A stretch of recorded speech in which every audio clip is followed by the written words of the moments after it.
it is wrong. And like Kiama said, it's the same cycle, same script, same cast. We have not even changed the cast. So the tactics that were used to oppress the people who were not politically correct last time are now being used against him. And it shouldn't matter. It shouldn't matter. Just like it shouldn't have mattered what Miguna did. He's a Kenyan. He deserves dignity. He has rights that should be observed. So whatever is going on right now is a culture that is going to continue if we continue recycling the same people in our politics, unfortunately, because that is the way they are used to dealing with their political issues. Because, Gerald, if you and I have worked together for a long time and we have a misunderstanding, what prevents us from just sitting down and talking it out? You know, we don't have to agree, but let's respect each other in public. And I don't know how long they thought they'd hide this, because ilikuwa kama mimba. You know, you can only hide it for so long, and people were seeing it, and it was like, oh, there's no problem, everything is okay, and then right now imefika mahali where they can no longer hide it, and it's just come out there. Probably it's a political strategy. I'm very convinced that it's a political strategy. But either way, the disrespect of the rights of citizens of this country should not be entertained by anyone at all. Because then, what are we to say? Are we a lawless country? Because our leaders don't observe the rule of law. How then are we supposed to observe the rule of law? You know, it's said, we do as you do, not as you say. It's easier to do what you see people doing. That's how we are the way we are, because we've picked to behaviors from the way we were raised. Whatever our parents used to do, we also do it, consciously or otherwise. So it's okay. It's not okay for this to happen, because what example are we setting for our children? We are trying to tell our kids that it's okay to disrespect the rule of law. It's okay to deny someone their human rights that they've been afforded by the Constitution, which is not okay. But then we are making it look like it's okay, and we are normalizing it. So it becomes a problem for us and for future generations. It will become a problem for this country, because if we continue like this, we will not have a country. For me, the biggest problem is that Kenyans for a long time have done nothing about it. You know, tume freeze. It's like we have nothing that you can do. You know, we are 47 million. Kumesemekana there are what, the 8,300 million, 8,300 billionaires and millionaires who run this country. What about the rest of us? You know, the 47 million. The walanyasis. We can do. We are the guys who've put these guys in power. We are guys who can dictate what they do.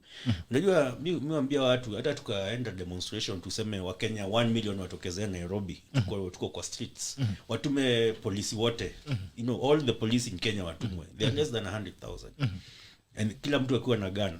How many people can they kill before we destroy them? You know, and of course I don't advocate for violence, but it's just an example that we tunakaa kwa uoga.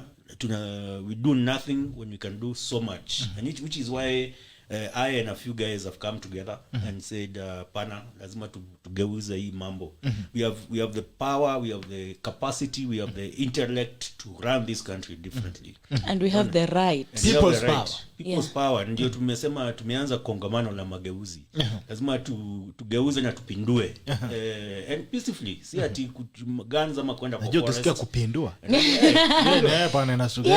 You see, that's the problem. We are so used to violence, and then we are so used to accepting and moving on. So we start finding private solutions to public problems.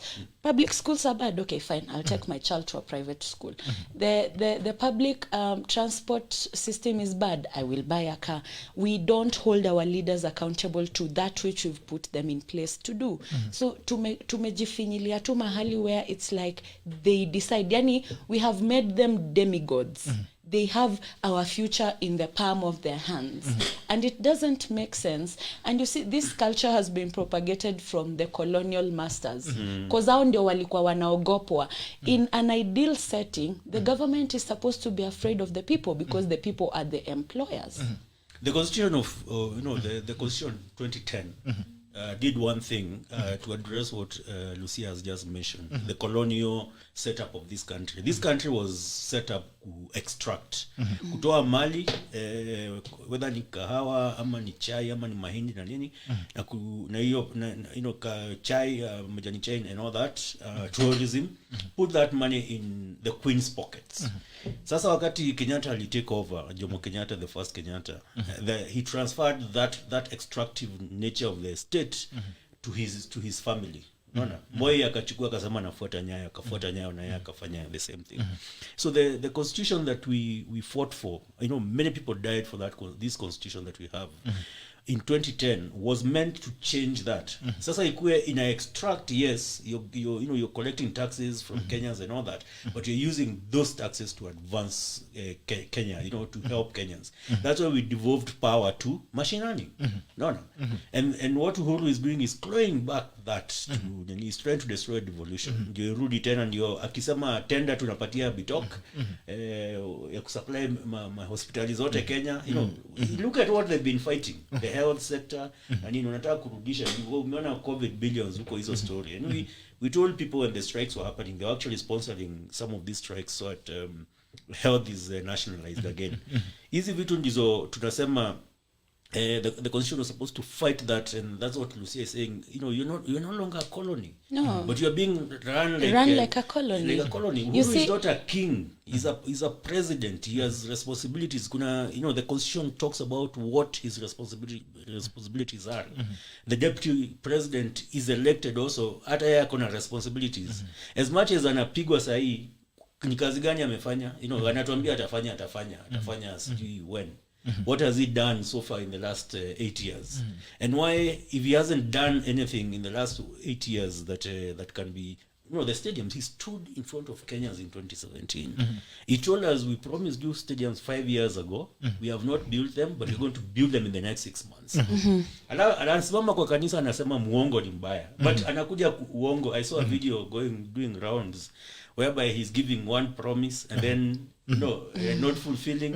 So which promises have they fulfilled? And that extractive nature, the fact that unaiba unapeleka kwa mfuko yako, alafu unakuja kupatia watu 50 bob wakati wa uchaguzi, then unarudi kuiba tena. We must stop this, and that's why we need mageuzi. We can take charge of this country. We have people like you, Gerard, who are intellectuals, who know, who have run things, who have built things. Unajua ubaya ya hawa watu ni ati tuli make mistake kama Kenyans. Hawa watu, mtu ambaye hajai enda akafungua kiosk akarana akajua hiyo kiosk, this is how you manage this money na nini, ama useme kama ni Uber ama Nduthi, you're given the responsibility of running a Nduthi, kila siku niletee 500. So you have to learn how to take care of that and how to clean it, how to fuel it, how to make sure that it's mechanically sound. Sasa unachukua mtu ambaye hajaifanya hivyo, unampatia nchi a run. And that's the two people in charge of this country. And not only those two people, but most of the barons, tunasemanga, in fact, mi uliza hii swali. Kwani wa Kenya, only 5 Kenyan mothers give birth to sons who can run this country? Because when you talk about Uhuru Kenyatta, you talk about William Ruto, you talk about Raila Odinga, you talk about Gideon Moi, you talk about Musalia Mudavadi. Alafu unaongeza Kalonzo hapa na sijui ni treble kingpins. Kwani our mothers didn't give birth to us? Sikamuri amboka kwa meti ya makono.